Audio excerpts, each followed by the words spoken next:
All right, brand new best of 3, another PvP. We've had a lot of Protoss today, for both NA and EU. I guess just coincidence. In the bottom right is the red Protoss. It is Rob. In the top left has the blue Protoss. It is Creature.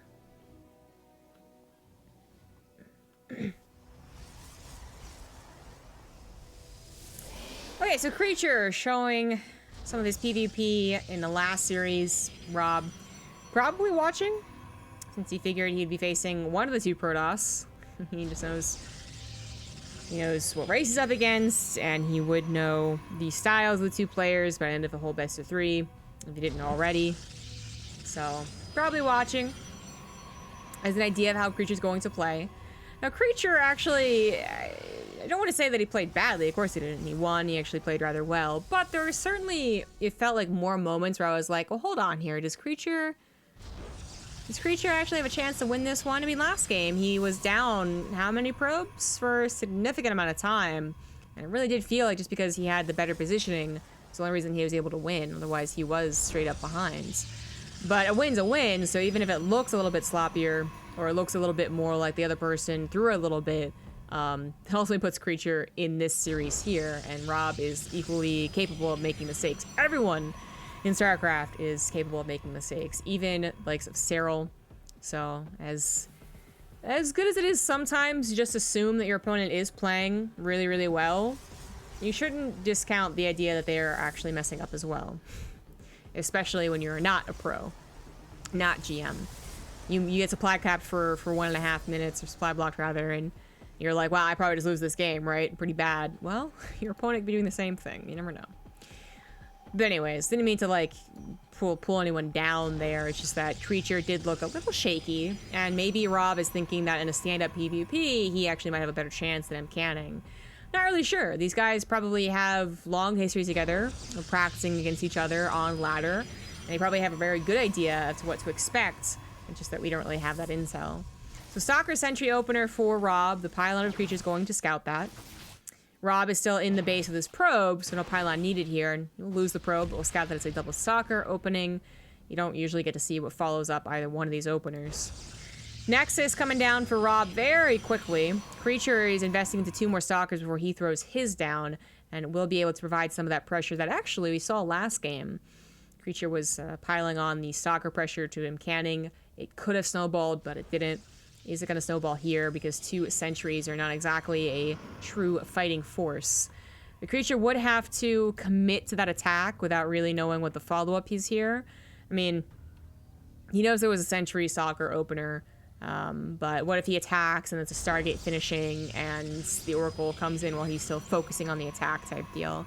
I mean, it's a bit of a risk, right? Lucent Phoenix comes in to scout the Robo of Creature. No Stalkers being moved out either. 2 sentries follow up. You can see the entire army still at home, and that is going to make it rather good for him. He actually did already invest into a shield battery, which, if you're like, you play a perfect game, damn it. Yeah, maybe you didn't need the shield battery right now, but there was that chance that Creature could have moved out. So shield battery is very safe. It'll be helpful later on. And they both go into Robos, but Rob going into the very, very fast Forge is playing a bit of that greedier game and is probably going to be rewarded for it.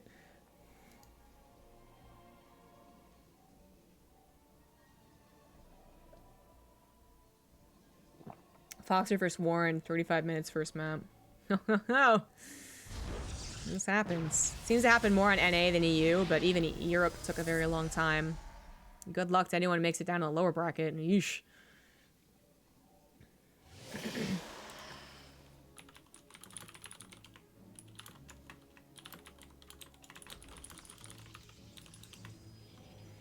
Twilight Council for both parties. Creature does get that follow-up scout with Lucent Phoenix. Oh, also is going to lose that proxy pylon.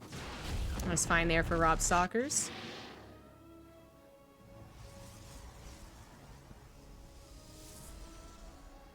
No change up in disruptors here from these players. Both going to go into that charge, but Rob with that substantial lead on the upgrade. Oof. Also a very slight lead on the economy.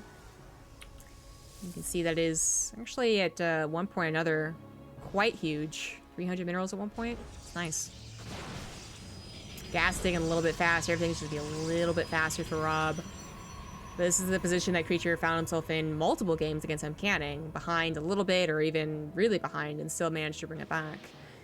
Warp Prism Harassment will be first here for Creature, as Rob is continuing to just pump out Immortals, unless I missed it. Okay, yeah. And that could do some serious damage. There's not much you can do about that Warp Prism. You don't have Phoenix. You have a decent number of Stalkers, but they might not be in position, so... yeah, against someone you know is also doing very similar things, Warp Prism Harassment can be huge. Thank you, Bonkaroonie, for that host.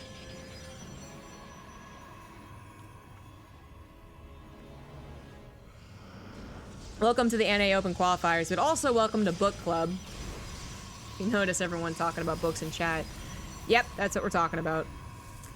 Warp Prism is scouted. Not that it's that much of a surprise to see a Warp Prism, I suppose. Rob's not getting his own, but... you think you saw a Creature try and hide that? Didn't really work out that much. Hussein Phoenix sees the army is still here. At this point, seeing like where the armies are and maybe who takes that faster third. What those are looking for. Warp Prism is going to continue on with its initial responsibility to get some damage done, generally in the main base. You can try and kind of revolve around this natural, but it's usually slim pickings. Hallucinate Phoenix, Hallucinate Phoenix, Hallucinate Phoenix, Hallucination, Hallucination. At a certain point, PvP kind of reminds me of TVT, where both people are just sending out Marines to see where each other's armies are, and if they have a third CC. Except in this case, it's hallucinations. Immortals are dropped off in that dead space. Rob might get around to putting some units here eventually, but he loses a pylon that's powering his upgrade, and uh-oh, this forge was his main benefit from that early game, and he loses it. Creature is not going to have a faster +2 despite being what was like a minute behind on that. Ooh, ouchie, oof. Really nice pick off there from Creature. Rob, I guess, thought maybe his Warp Prism would get there in time, or that surely he would scare him off, but... whoa, very late to respond to that. Does repower the gateways in the Robo, but, to lose the upgrade. I guess it won't really be that far behind. Creature wasn't, like, super immediate to his. You know, I think 8 seconds there. Rob, if he starts his immediately, would, yeah, okay, it's not that big of a difference, but it was supposed to be something Rob had ahead of Creature. And I still had that economic leap. It is going back into Creature's favor, though, as he has now 49 probes. The attack is coming here. It's a very similar army, now equal upgrades. Rob's timing, that was going to probably hit really close with +2, is not really a timing anymore as a general push-out.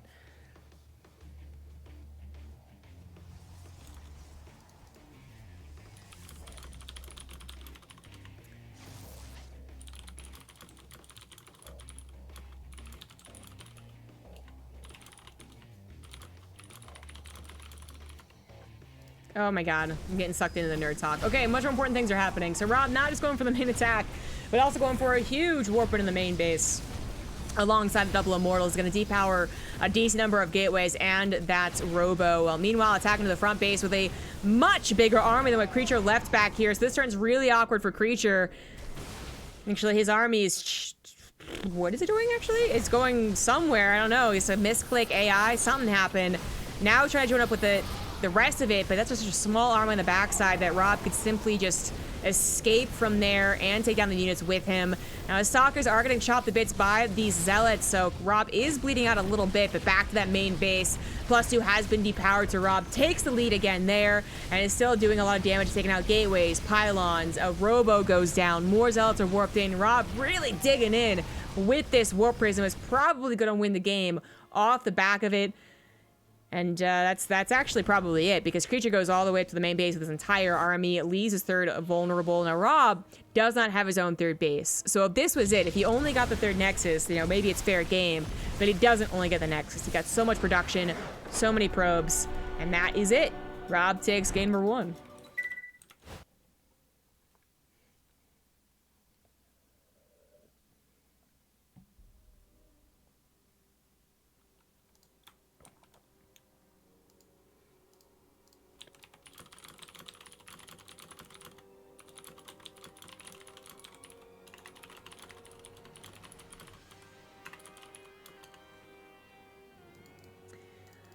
All right. Well, creature found himself down a game in a PvP series last time.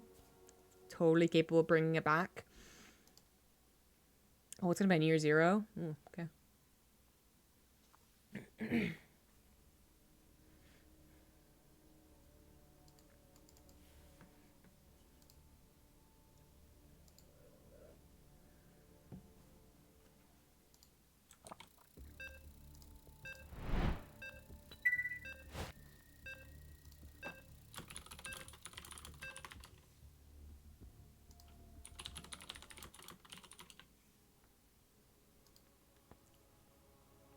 Rob has that cool... Oh, they both actually have the same banner. So cool banners. In the top left, up 1, it is the red Protoss Rob for root. In the top right, as the blue Protoss for Psystorm, it is creature. Now, how far away are these guys from advancing on? We have 1, 2... Okay, 2 more series, actually. So including this one, 3 more series. But they are getting a little close. The closer you get in the upper bracket, the closer you are in the lower bracket, that's how that works. You still have to wait a long time, though, so it's not exactly a blessing. But it's better. Definitely better.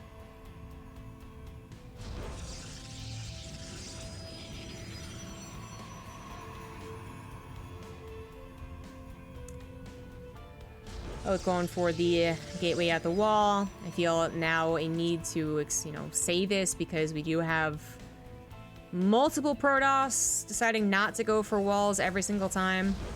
Still on the fence if that's like really cool or just inviting catastrophe. Not sure.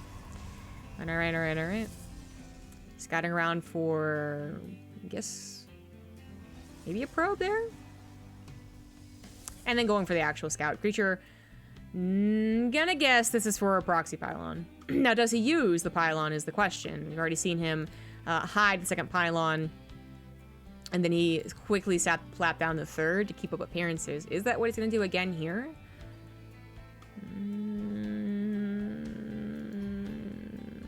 Probe once again leaves the pylon, so it's not gonna be immediately adding on a Twilight Council or whatever he wanted to do. It's also not really in a position to help with adept warp-ins either. It's still pretty much as far away as possible. Could you say it's even farther away from the natural, Rob?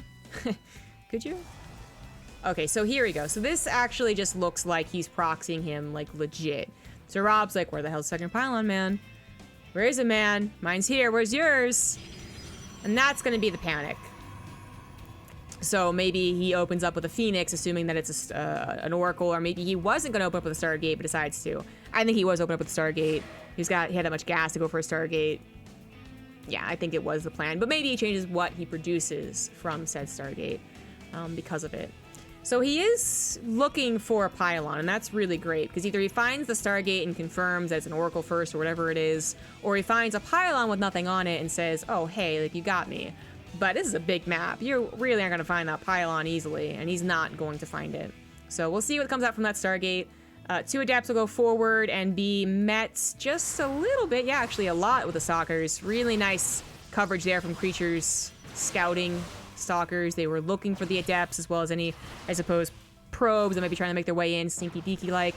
They're going to get 1 adept, which does make things a lot easier anyways, and then on top of that, the sentries catch the second one, or close to it. 2 more adepts are on the way, though. Rob does not go for a Phoenix first, and is going to go for his own Oracle, so this is going to be combined with even more harassment, and sometimes in extreme situations, even like a direct attack with adepts and an Oracle. But to lose your first 2...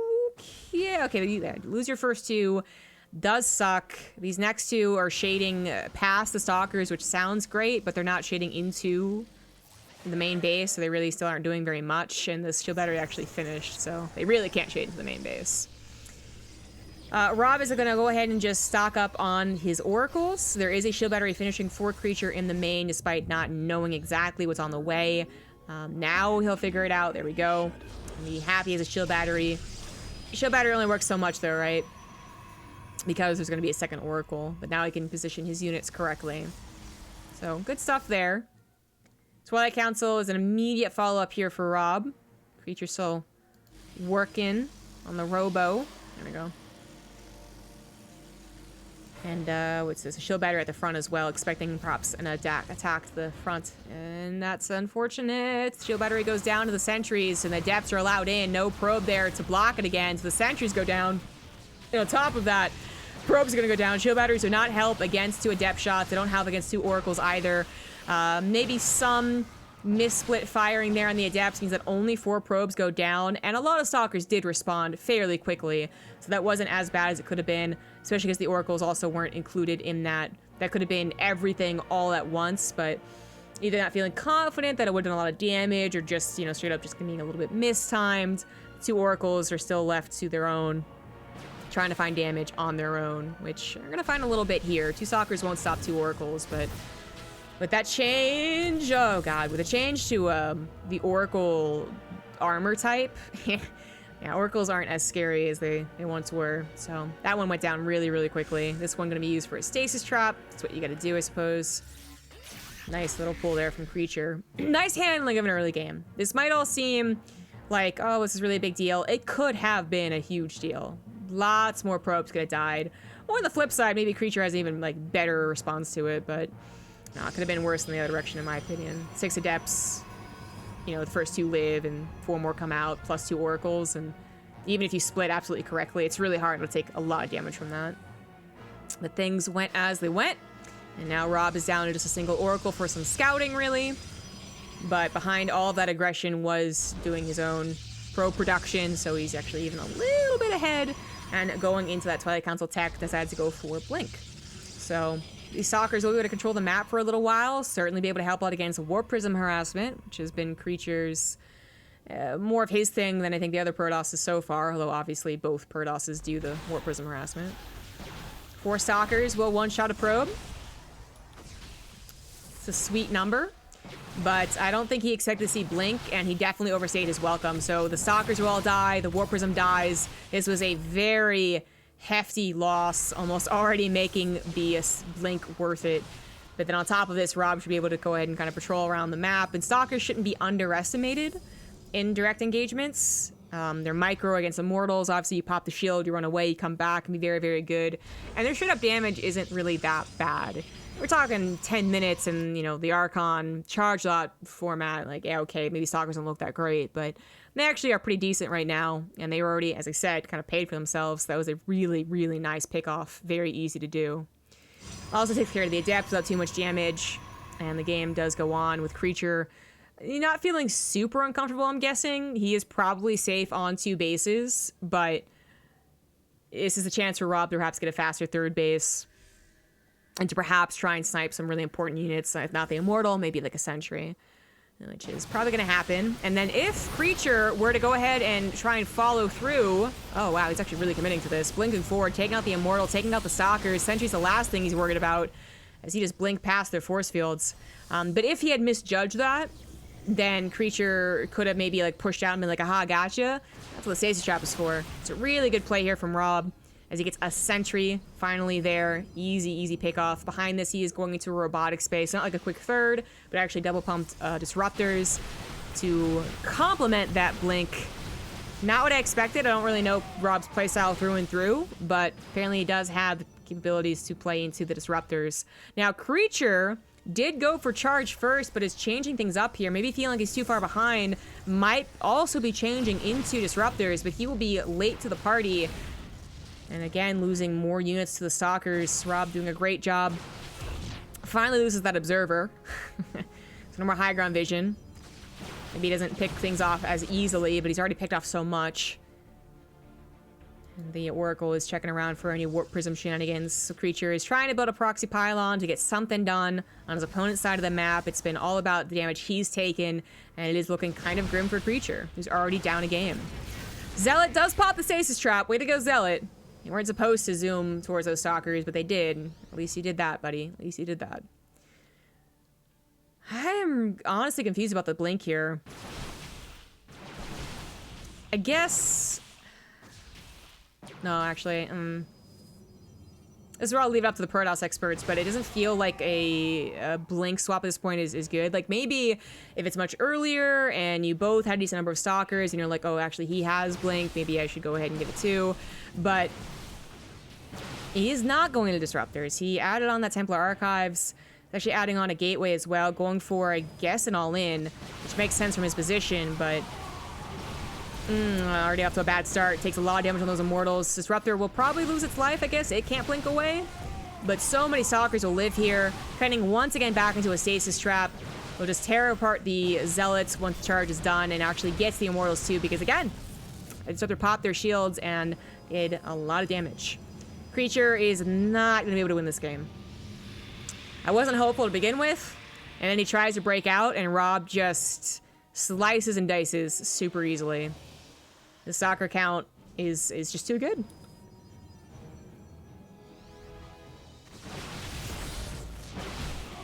Pokes here, pokes there, pokes everywhere. Now the Archons are going to be a little harder to tear down, even with this many Stalkers with +1, but every other unit is getting killed. Charge lots probably, I mean, this is maybe that one point where you don't keep charge on, because for every tiny swipe they get, that initial upfront damage, you're losing 100 minerals. That Zealot is going to die, so it's like, is it really worth it? Creature is probably feeling the heat at this point. He probably has been for quite some time, but there's not much he can do except just try and kind of just keep doing what he's doing. Hope that the Stalkers get overconfident. But they actually take out one of the Archons. This one pops the Stasis Trap and leaves the rest of the army very vulnerable. Rob, just purely playing with the Stalkers for a while now, has been building up Disruptors behind this, and will also soon have +2 to complement the Stalkers.